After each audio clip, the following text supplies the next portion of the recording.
I had a coaching call yesterday with somebody who's 87 who wants to start their own YouTube channel. Oh, that makes me right? happy. And I think it's great. I don't believe that age is a limiting fact. To me, it's just a number. Somebody will say to me, "How old are you now?" I said, I don't know.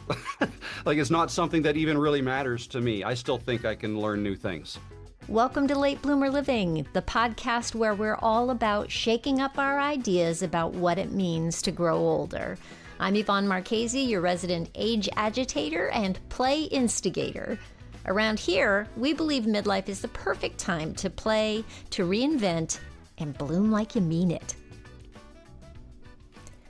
Hello, my friend. It's Yvonne, and today's episode is a little bit different. As you know, I've been experimenting with expanding Late Bloomer Living onto YouTube, and for the first time, I recorded a full video conversation for Late Bloomer Living. My guest is Rob Moore. He's also known as Rob the Maritimer, and he helps people over 40 start YouTube channels. Now, I know you usually tune into me here as an audio-only podcast, and not everyone listening is going to be interested in becoming a YouTuber, and that's totally fine. I think, though, that there's a lot in this episode that goes beyond YouTube. So anyway, I have edited this audio version just a little bit. Specifically, I cut out some parts where we go into technical details about cameras and microphones. And what I left in are the stories and lessons that go way beyond YouTube. Things like overcoming fear, starting before you're ready, being yourself instead of chasing perfection, and learning by doing. These are lessons that apply to anything new that we want to take on in midlife. So whether or not you ever want to hit record on a camera, I think you'll find a lot to take away from this conversation. So from here on out, what you're going to be hearing is the YouTube video as audio only. All right, let's go. What if I told you it's never too late to start a YouTube channel, even if the thought of talking to a camera makes you break out in a cold sweat? That's me, believe it or not. In today's conversation, we're tackling camera anxiety, the gear that you actually need, how to grow a channel you'll actually enjoy. I'm joined by Rob Moore, also known as Rob the Maritimer from Halifax, Nova Scotia. Rob helps people over 40, 50, 60 launch YouTube channels without the overwhelm. And, he brings such a real down-to-earth perspective. I've been following his videos and his channel for a while. And what I've loved most is how he shares not just the wins, but the cringeworthy moments too. We're going to talk a little bit about that. And we decided to record this episode of the Late Bloomer Living podcast, which is normally audio only. We decided to record it on video, so you can watch the full experience right here on YouTube. So let's dive in. Rob, thank you so much for being here. Welcome to Late Bloomer Living. Awesome. Thank you very much for having me. This is fun, and I'm honored to be your first video guest. Me too. Me too. I'm so glad we're doing this face-to-face on video. It really does feel like the perfect fit, since your whole mission is about getting people comfortable on camera. I've been watching your channel for a while. I think the first video that hooked me in is why you should start a YouTube channel if you're over 50 or something like that. Yeah. And I know that our listeners are going to get so much from your story. So let's start there. What made you decide to hit record and launch a YouTube channel? I think after 40, what was the spark that got you going? Yes. So, I was probably I'm going to say 46, 47 or so when I started. Okay. And I spun my wheels for a long time. I'm not comfortable in front of the camera. I've never been comfortable talking to people in large groups or being on stage or anything like that. So kind of outside my comfort zone, but I was editing videos for other people, other companies, and I had started to grow a channel. I had been working at my channel for over 3 years. It wasn't really going anywhere, but I was getting better at making videos, and I was teaching video editing. And everything was scripted. I was using a teleprompter to try to, I spent a long time researching all this stuff and figuring out how to do it because that's not what I went to school for, right? But about a year ago, a little more than a year ago, I made the decision to just talk to the camera and do it authentically. And I was nervous. And the video you mentioned actually is that first video that I did that way. No way. And why you must, or why I think you must start a YouTube channel if you're over 40 or something like that. You're kidding me. That was your first one? That was the first one that Well, got Whammo this channel Jamos, you growing. slammed it out of the park because that was the one that hooked me. That Yeah. I Well, hit subscribe. I was like, okay, this guy is very genuine. I'm hanging around. I want to see what else he has to say. That's well, awesome. just to be clear, it wasn't my first YouTube video. I Right. had done, like 3 years worth of, I don't know how many, maybe even close to 100 videos at that point, but they were all very constructed and my channel wasn't really growing that much.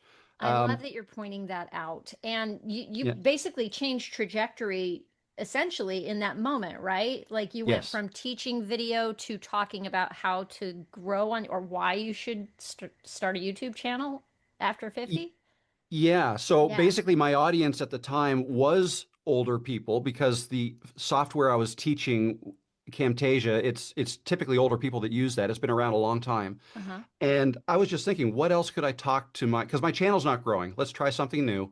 What else can I, what else would my audience be interested in? They're older, they're editing videos for other people. Maybe they should make their own YouTube channels. So let's talk about that. And oh, by the way, Rob, you need to get better at talking to the camera. So throw away the teleprompter, write down some bullet points and just wing it. And I sat down and that's what I did. I'm I did the sweating best I just could. thinking about it, Rob. I'm sweating Well, I just was thinking. sweating at the time. I was sweating. I was nervous. But I owned it. Like I Yeah. said right to the video, this is hard. I'm not used to doing this. Let's see how it goes. I'm going to try to do this in one take. And I remember recording it. It was a Thursday night and it was after supper before I even started. And I think it was close to an hour of recording, but it was only the last 20 minutes that was the good video. It took me a lot of false starts, but I Yes. just kept the camera rolling. And then I fixed it in the editing. I chopped that off and I made bloopers at the end so they could see my frustration trying to get going. And I put some music to it. And I actually had a lot of fun editing that together. It was not planned. That wasn't going to be part of the video. It's just that when I looked at it, it's like, that might be fun to include that at the end. And it ended up, people loved it. So therefore, I did it more and more as Yeah. the year went on. I'm gonna so there's a question I have because I can almost hear the people who are listening right now. I can hear their gears turning in the way that mine would be. You already had video editing experience. Yeah. So that was one hurdle that you didn't have to overcome, but your hurdle was getting comfortable in front of the camera. So everybody has hurdles, Yeah. right? Um, did you feel any sense of, oh, come on, I'm too old for this? Was there any of that in your brain? No. Good. Um, Okay. I know a lot of people do think that. Yeah. And I talked to, I mean, I'm in my mid 50s, but I had a coaching call yesterday with somebody who's 87 who wants to start their own YouTube channel, Oh, that makes me right? happy. And Uh-huh. and I think it's great. I don't believe that age is a limiting fact. To me, it's just a number. Somebody will say to me, "How old are you now?" I said, like, I don't know. Like it's not something that even really matters to me. I still think I can learn new things. So I think it's important. Love that. I love that. Why did you? So I think I already have the answer in my brain here. I was going to ask you why did you decide to focus on helping people over 40 or 50, but it was because your audience demographics. You were looking at your numbers, right? I Got was, it. yes. So my channel wasn't doing that great. Again, it was, I think, 3.5 years to grow up to 3,000 subscribers at the time. My channel wasn't monetized, right? I was earning income by editing other people's videos. And when I say editing other people's videos, I'm not a professional video editor. I'm just kind of self-taught. I'll watch a YouTube video to learn how to do something. If I want to figure something else out, I'll watch another YouTube video. I'm the same way. Man, you So, can learn anything on YouTube, oh, right? absolutely. Can I ask you Absolutely. a question? Were you also the videographer for those clients? Did you take the video, or were you just taking video that they handed over to you and editing? Yes, Just out of exactly. I was curiosity. not a videographer at all. In Gotcha. fact, I didn't know much about cameras. Okay. Okay, Yeah, that makes it more accessible for somebody who's listening right now because you had to figure out the cameras too, yes. which is shocking to me because your video looks so crispy. Like the way you have things lit, everything, like you look great, your background looks great. I made the assumption that you had a videographer background besides the editing.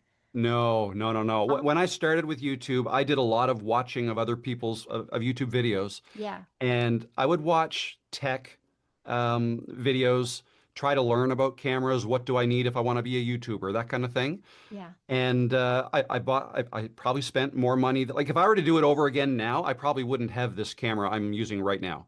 I bought that before I really knew what I was doing. Oh, I'm so Uh, glad you're leading into this because I wanted to ask you about gear. What's the bare minimum that somebody needs who has no clue about videography? to get started on YouTube, Yeah. I like honestly, if I were to do it again, if I were to start over, I would just use my phone. So like bare minimum for somebody to start, you'd say keep it simple. Yeah, absolutely. I mean, I know people who have grown channels successfully to like 20, 30,000 subscribers, and all they used was the camera in their laptop and the mic built into their laptop. Like I say, I use this nice camera in here in my office because I have it. But when I go outside, and now my outdoor videos do better than my indoor videos anyways. People like the landscape and stuff. That's only ever my phone and a $20 selfie stick is all I use. Love it. Love to know that because I think that that can be a real barrier to entry for a lot of people is overthinking what gear to get and how much is that going to cost and budget starts to come into play there too and it just gets Yeah. people can really get in their own way around that, I think. And If I speaking, could add yeah, though, if I had a little bit of money to spend and I wanted to start YouTube, I would put my money towards the audio. I mean, obviously you need a camera, but if you have a smartphone, you have a camera. But maybe spend $100, couple $100, whatever, on a decent mic.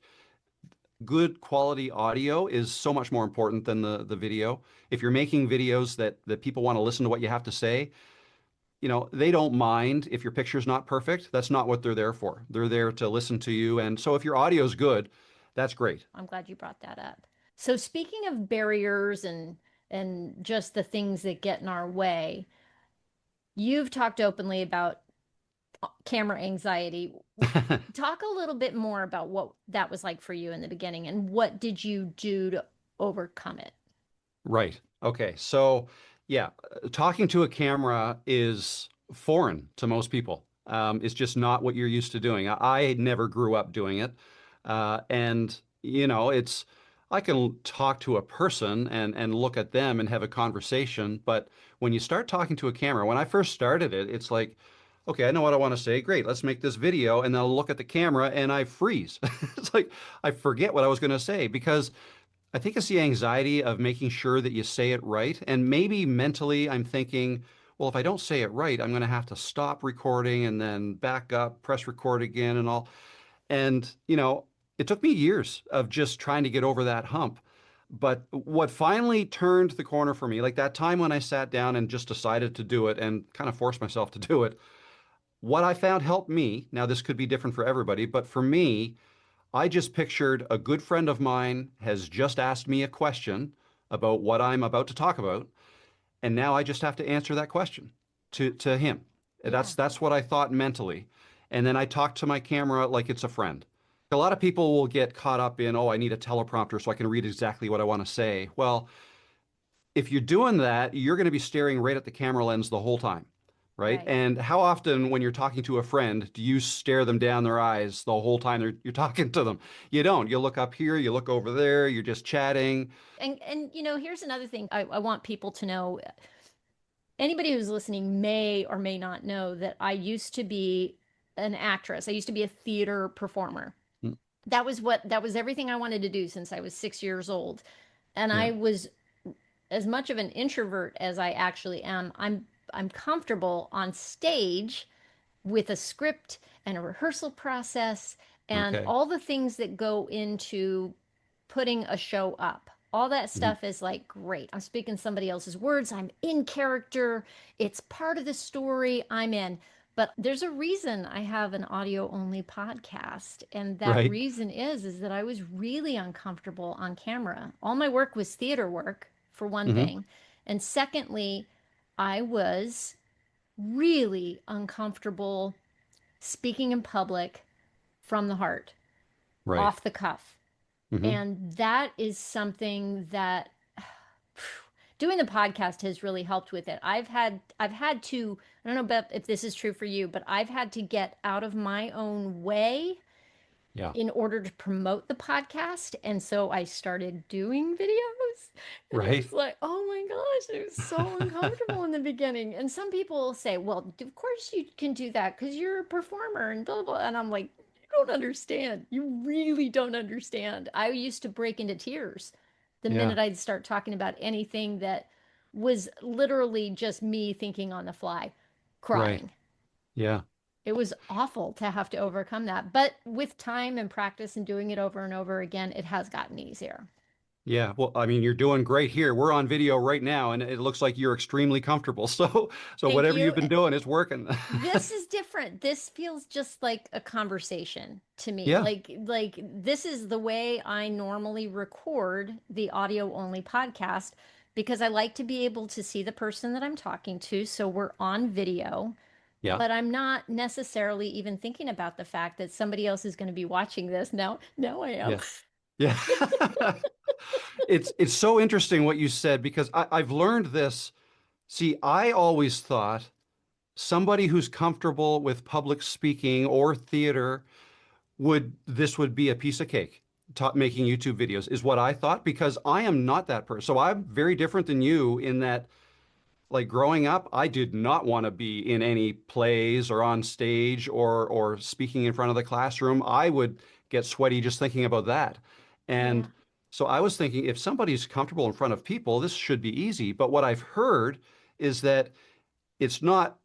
I think what I've learned or what people have told me is that the difference is somebody who's comfortable talking on stage in front of 1,000 people, when they go to talk to a camera, they don't get the same they don't get any feedback from a Yeah. camera like they would from an audience. That is And so they true. think that's part of the reason that it's hard for Could them. be, could be.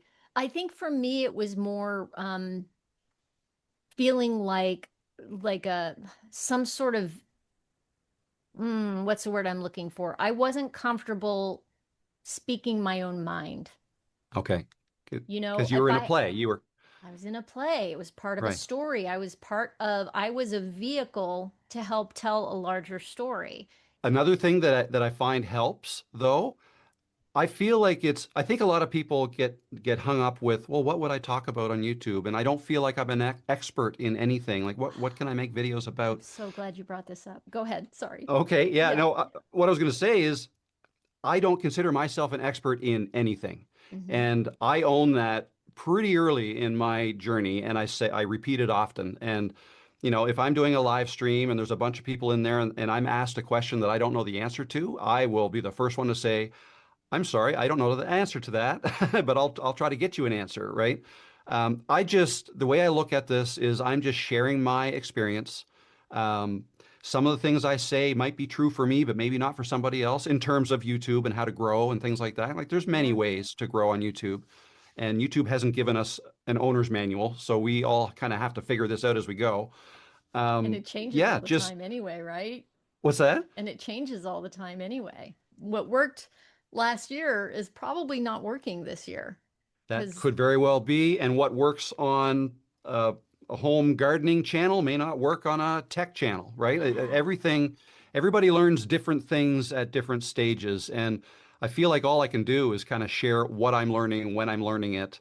And that's the way I approach it. That way I'm not calling myself an expert because as soon as I call myself an expert, I know there are plenty of people out there who know more about this stuff than I do, and they'll call me out on it. And that's fine. I learn from my audience as well as much as I try to help my audience. Yeah, I So think maybe that mindset helps. that's why I instantly hit subscribe on your channel, because I felt like you were coming from that point of view that was your experience. I don't really necessarily like the videos that come from somebody who proclaims themselves to be an expert.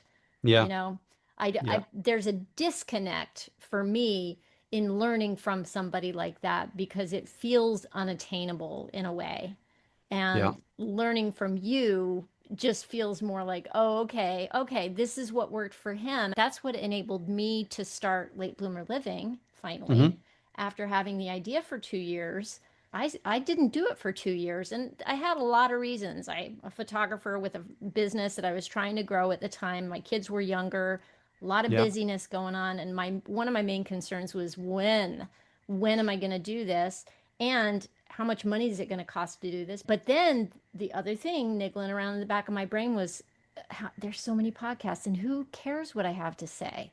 Who wants who needs another podcast in the world, and why would anybody bother to listen to me? And I think it was a Gary V book. It definitely was a Gary V book that I read, and I can't remember the title right now, but he talked about just taking people along the journey with you.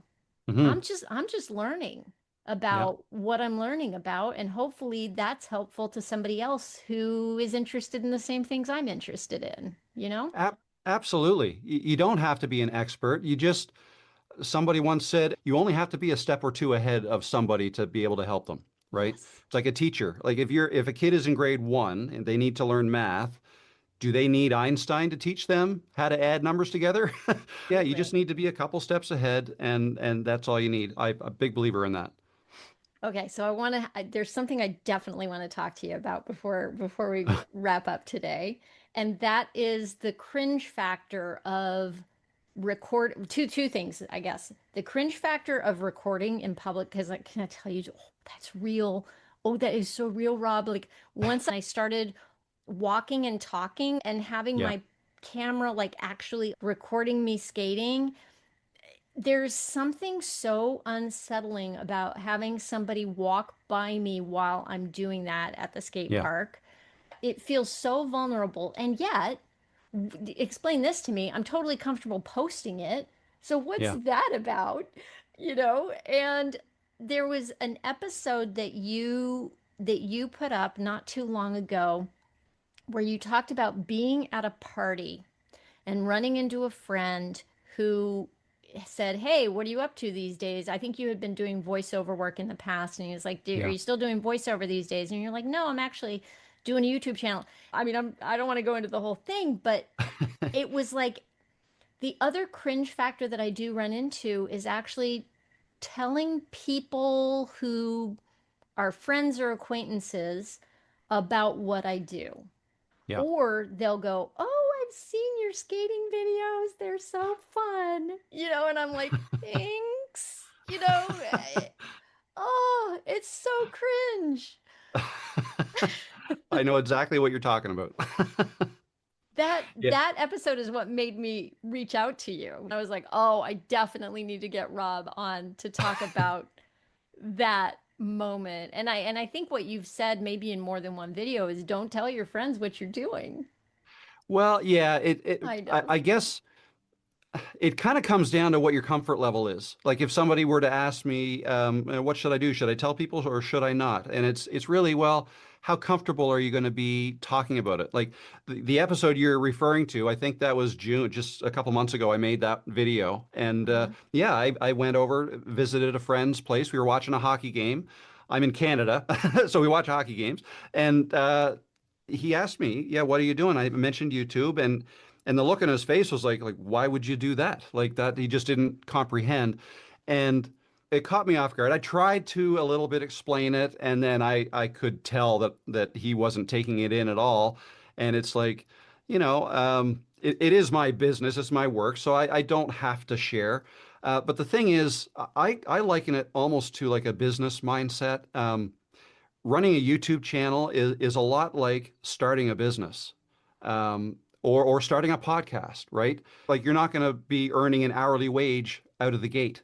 It's going to take some time to build it up. Mm-hmm. And I feel like most people, and I do not know the stats on this, but It's just my feeling that most people are comfortable with a 9 to 5 steady paycheck kind of thing. And you almost have to have a small business mindset to do something like this. So if somebody, even a friend or a loved one, knows that you're doing this thing and they don't understand how it works, they could react negatively to it. Maybe not on purpose, but they just don't understand. So what I suggest people do, and I wasn't ready for this, but I've since kind of come up with a story, is have a story ready. Like just say, oh yeah, it's something I do for fun.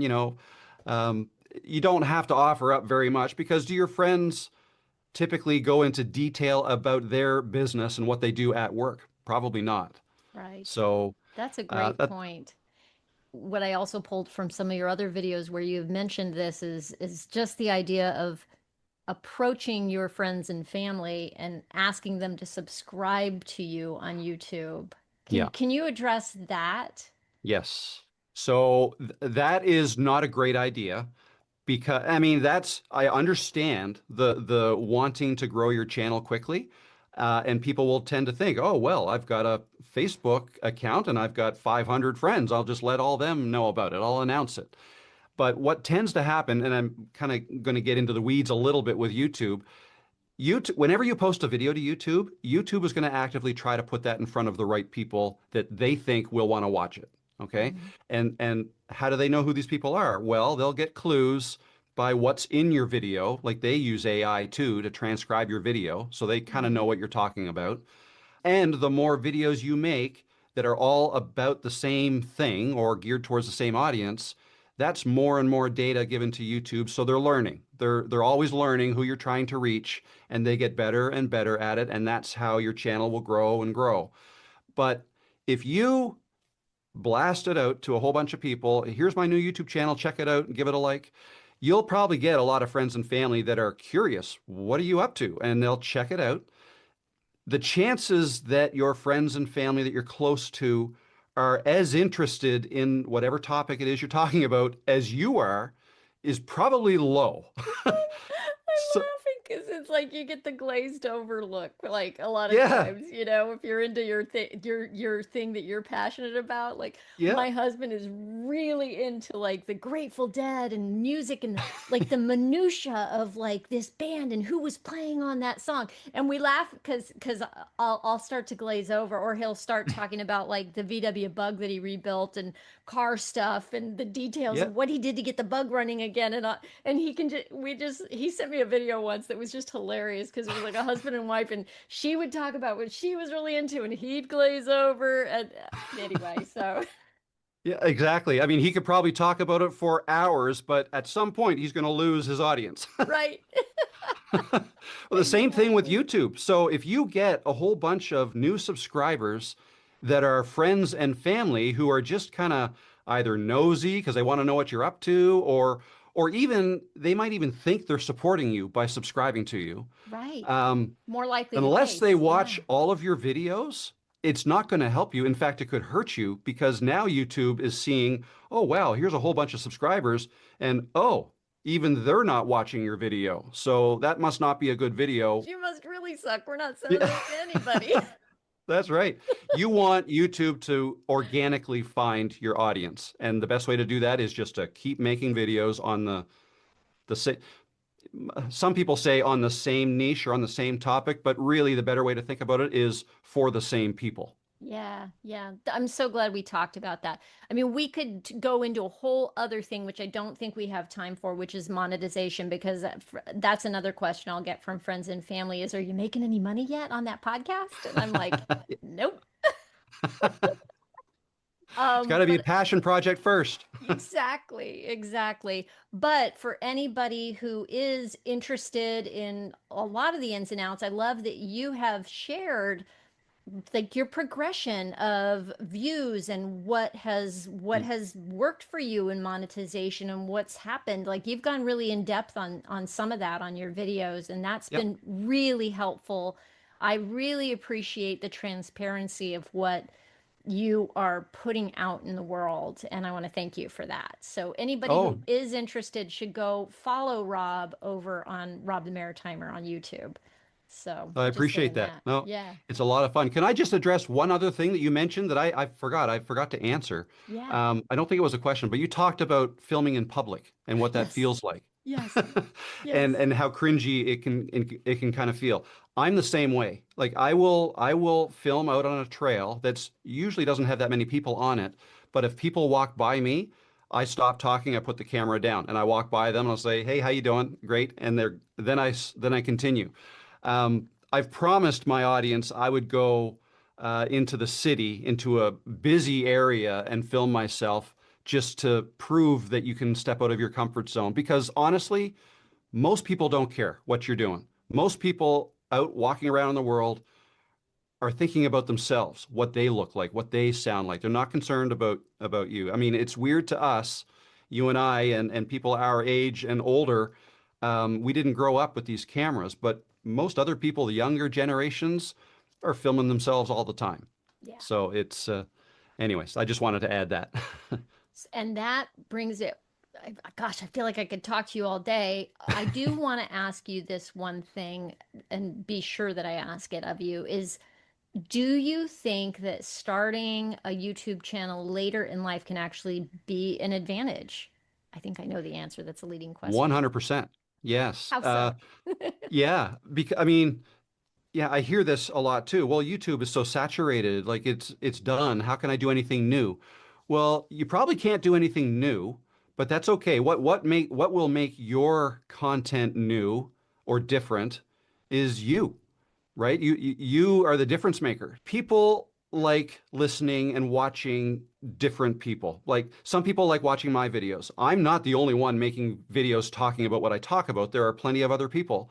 And Hmm. some people would rather listen to these other people. Some people like to listen to me. Things about me, I talk slow, I stumble over my words, I'll mess up, I'll leave them in. I'm just being myself, and everybody is themselves in their own unique way and will organically, naturally attract people.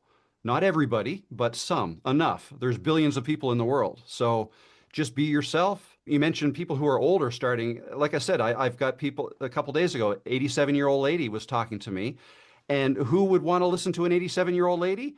87-year-old ladies, And right? 50 something year old ladies, me, I want to know, I want to learn from those 80 something year old ladies specifically because I'm kind of obsessed with this whole idea of aging well, Yeah. and I'm hoping that my podcast is reaching 30 somethings and 40 somethings who don't know what they're in for.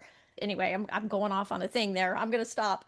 But yeah, yeah, you don't know who's going to want to watch you specifically because you are you. Yeah. Don't try to be somebody you're not. Like I tried that when I started on YouTube. There was a specific person. I loved his channel and the way he did things. I tried to be him.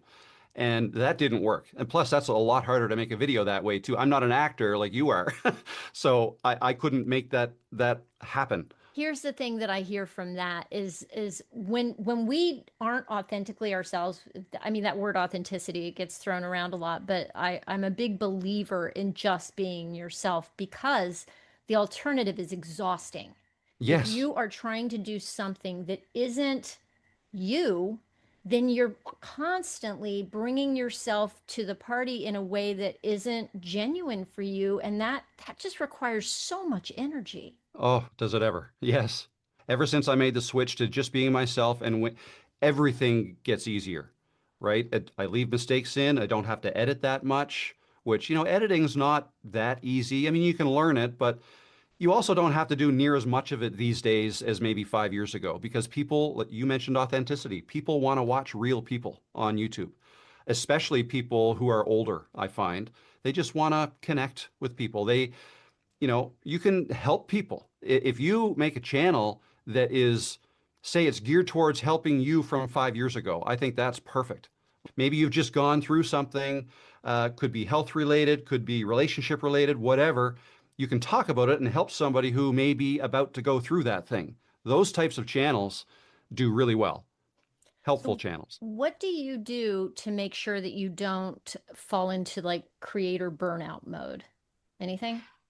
That's definitely a thing. What I do is if I feel tired, if something's not coming, if I just don't feel like doing it on a certain day, I don't.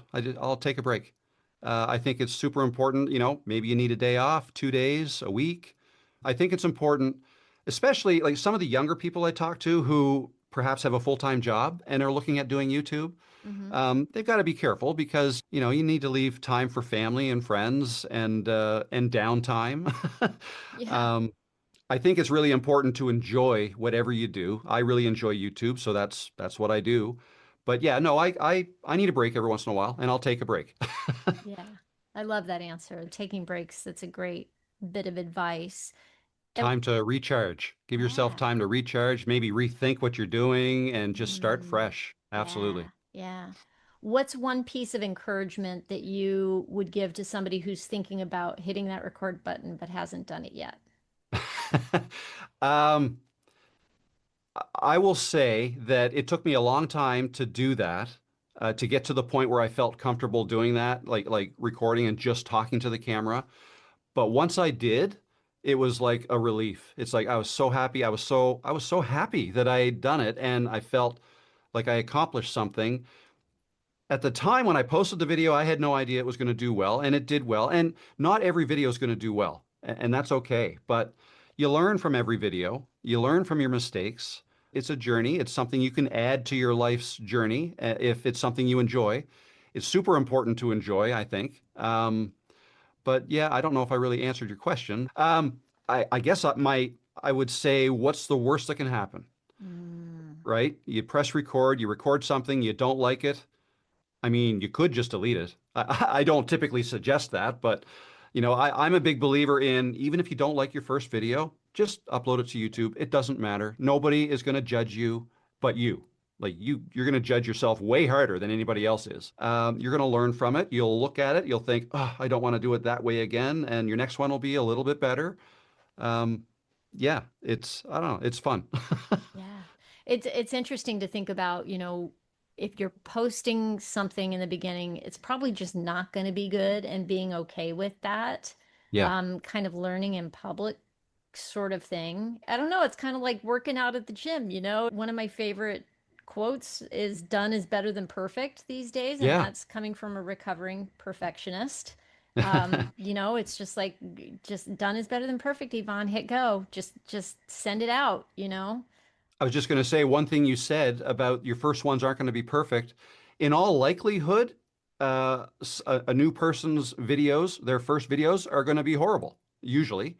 And that's totally fine because if you think about it this way, I like to say your first 20 videos are just for you, right? Even though you upload them to YouTube, all they are is you learning how to make videos, how to edit, how to upload, all the things, right? Because if you fast forward a year, 2 years down the road, let's say you have 100 videos in 2 years. You look back at your first 20, 30 videos, the people you're getting into your channel 2 years from now will have never seen your first videos. You may get 5, 10 subscribers in the first, I don't know, couple months even. But 2 years from now, if you're getting 1,000 subscribers a week, right? They're all new. They never saw your first stuff. It might be fun for them to go back and look at them. And I quite often will tell my viewers, go check out my first video. It's horrible, but I've left it there so you can maybe get some inspiration from that it's okay to leave a bad video up. And Yeah. yeah, it's just for you to learn because it's your future videos that are going to cause you to grow. Yeah. My business coach always says you can't steer a parked car. So once you get that car rolling, then you can course correct, and you can make changes as you go and learn as you go. I Um, like that. I'm going to write that one down. oh, it's a good one. I that's another one that's on repeat in my head, you know. So looking ahead, what do you think is next for you and your channel? Well, I just launched a course on live streaming to help people get into live streaming because I think that's super fun. It's a part of That's been a YouTube, big but part of you growing your channel, hasn't it? it was, I believe, yeah, Uh-huh. because it's a way people can connect with you. It's making yourself available live to people to ask questions and then you answer them live and people feel that connection a little better. That just helps your channel grow. If And it's fun. It's also great practice talking to the camera because if you're live streaming, you're just staring at the camera talking by yourself. Yeah. true story. Oh my So gosh. yeah, I did that course. I've got a couple more ideas for courses. Like there's several different things you could do. I do coaching as well. You work one on But one with people, is that right? I, yeah, I do one-on-one coaching with people. Great.